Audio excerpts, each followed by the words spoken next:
A smell catches you completely off guard. Not a familiar place. Not a familiar face. Just a hallway you've never walked through before. And then it happens. Before you can even figure out what you're smelling. You're 8 years old again. You're standing in someone's kitchen. You remember sunlight coming through a window. You remember the sound of dishes. You remember someone who hasn't been part of your life for years. All because of a smell. Here's the strange part. Your brain didn't ask permission. It didn't stop to think. It didn't even tell you what the smell was. It made you feel something. First, most people think memories work like a photo album. You say something. Your brain searches for the matching picture. Then the emotions arrive. Smell ignores that entire process. It takes a shortcut that none of your other senses can use. And once you understand where that shortcut leads, a lot of your life starts making uncomfortable sense. Take your eyes, your ears, even your sense of touch. Every one of them has to pass through the same checkpoint inside your brain. Think of it as airport security. Every signal gets inspected, organized, filtered. Only then does it continue toward the parts of your brain responsible for emotion and memory. Smell doesn't wait in line. It walks through a completely different door. The instant odor molecules enter your nose, the signal heads toward the olfactory bulb, tucked beneath the front of your brain. From there, it connects almost immediately to two of the most emotionally powerful structures you have. The amygdala, where fear, comfort, love, and emotional significance are processed. And the hippocampus, the part responsible for building the memories that become your life story. Notice what's missing. No middleman. No filter. No second opinion. A single molecule floating through the air can reach your emotional brain before your conscious mind even realizes anything happened. Which explains something you've almost certainly experienced.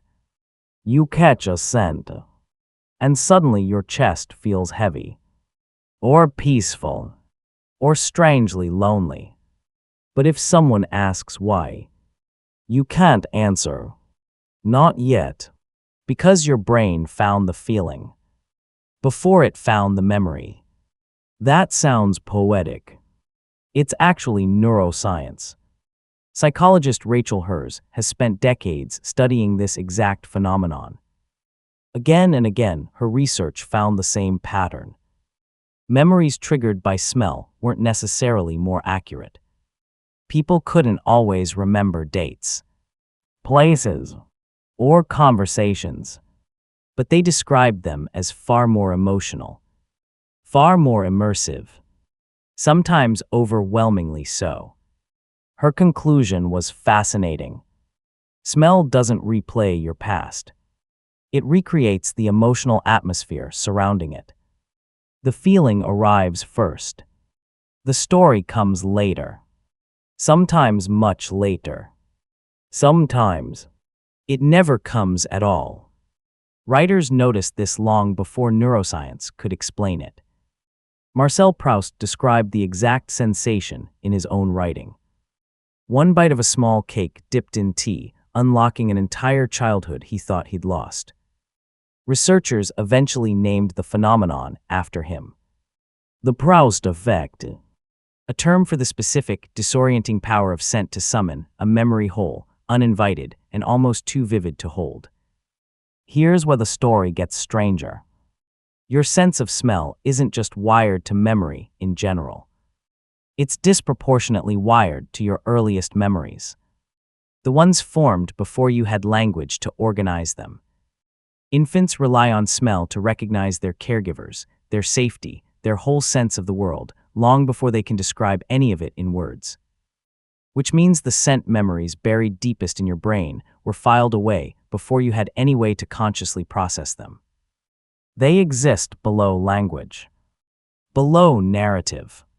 When an adult smell finally reaches one of these buried imprints, you don't get a story. You get a raw emotional signal with no explanation attached. Your brain never filed it as something you could describe. It only filed the feeling. And suddenly those strange moments start making sense. You smell a particular perfume, and your mood changes before you've identified it. You walk past fresh-cut grass and feel nostalgic for a summer you can't even picture. A certain laundry detergent makes you inexplicably sad. Nothing is wrong. Your brain is simply following instructions it wrote decades ago, long before you were old enough to read them. This is also why smell memories resist time in a way photographs never do. Look at an old picture enough times, and the emotional charge dulls. You get used to seeing it. Smell rarely works that way, because it connects straight into the amygdala without competing for attention along the way. A scent you haven't encountered in 20 years can hit with nearly the same force it did the very first time. Psychologist David Rubin tested something related, using a different method. He gave people 3 types of cues: a word, a photograph, and a scent, all pointing toward the same category of childhood memory, and asked which years of their life each cue pulled memories from. Word and photo cues mostly pulled memories from the person's teens and 20s, the years people usually associate with their strongest sense of identity. Scent cues behaved differently. They reached further back, disproportionately toward memories from before age 10, years most people struggle to access through any other method at all. That's not a small detail. It means smell isn't just more emotional. It's tapping a different, older layer of storage than the one most memory cues reach at all. There's a reason this matters beyond nostalgia. Understanding how directly smell wires into emotional memory has changed how researchers think about conditions like PTSD, where a single scent, one nobody else in the room would even notice, can trigger a full physiological stress response before the person consciously registers why. The nose isn't just a sense in these cases. It functions almost like a direct switch into the oldest, rawest parts of someone's emotional history, one that doesn't wait for permission before firing. The reverse is just as revealing. When people lose their sense of smell entirely, a condition called anosmia, something unexpected often follows. Researchers have repeatedly found higher rates of depression and social withdrawal among people who lose this sense, along with a strange emotional flatness that has nothing to do with missing specific scents. Some describe it as feeling disconnected from their own past, as though a whole channel into their own memory had quietly gone dark. In recent years, losing your sense of smell has even become one of the earliest measurable warning signs researchers track for conditions like Alzheimer's disease, sometimes showing up years before memory loss becomes noticeable in any other way. The same wiring that makes smell so emotionally powerful also seems to be one of the first systems affected when that wiring starts to fail. You're not the only one who's noticed how powerful this shortcut is. Entire industries have quietly built strategies around it. Hotel chains, retail stores, car showrooms. Many pipe a signature scent through their ventilation systems, not because it smells pleasant in the moment, but because it's engineered to reach your amygdala the same way a childhood kitchen once did. That new car smell isn't natural. It's manufactured and chosen specifically because it skips the checkpoint and lands directly in the part of your brain, deciding whether something feels safe, good, or worth returning to. You walk out remembering a feeling. You rarely question where it came from. Which brings this back to you. Standing in that hallway, hit by a smell you can't place. You don't get to choose which smells do this to you. That choice was made long before you had the language to argue with it, back when your brain was quietly filing away feelings first, and explanations later, if at all. So the next time a scent stops you cold in a hallway you don't recognize, notice what actually happens. Not a photograph, not a story, just a feeling arriving instantly from somewhere your brain never bothered to give you the full explanation for.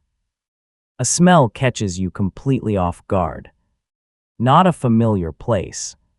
Not a familiar face. Just a hallway you've never walked through before.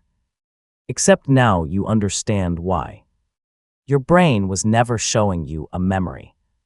It was reminding you of a feeling it filed away long before you knew enough to ask what it meant. If your brain just did something it never explained to you, subscribe.